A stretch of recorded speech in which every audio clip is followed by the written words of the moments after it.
বরবাদ দেখে যেটা মনে হচ্ছে স্পেশালি যে ভারতের মুভিকে আমরা হয়তো খুব বেশি দিন সময় লাগবে না টক্কর দিতে পারবো। বরবাদ দেখা হয়েছে, চক্কর দেখা হয়েছে, আজকে জঙ্গলি দেখতে আসলাম, কাল পরশুর মধ্যে দাগিও দেখে ফেলবো। বরবাদ তো আউটস্ট্যান্ডিং মানে বাংলাদেশে এরকম সিনেমা দেখবো আমি চিন্তা করিনি কখনো।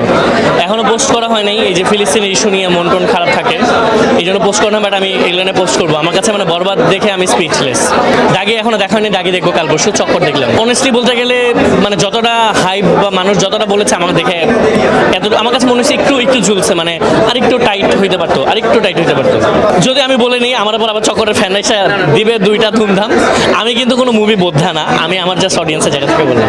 আমি তো আর্টিস্ট মানুষ, হয়তো কেউ গান করতেছে কেউ অভিনয় করতেছে, আমি এই শিল্পের মানুষ হিসাবে আমি চাই যে এই গণজোয়ারটা অনেক বড় হোক, শুধু ঈদে না, এই প্রত্যেকটা ওকেশনে প্রত্যেকটা ছুটিতে নতুন নতুন সিনেমা আসুক, এবং আমাদের আরও কিছু মানে বড় বড় সাকিব খানের মতন বড় বড় কিছু স্টার আমাদের প্রডিউস করা দরকার, যারা হচ্ছে অনেক ভালো করবে বাংলা ইন্ডাস্ট্রিটাকে। এখানে আমার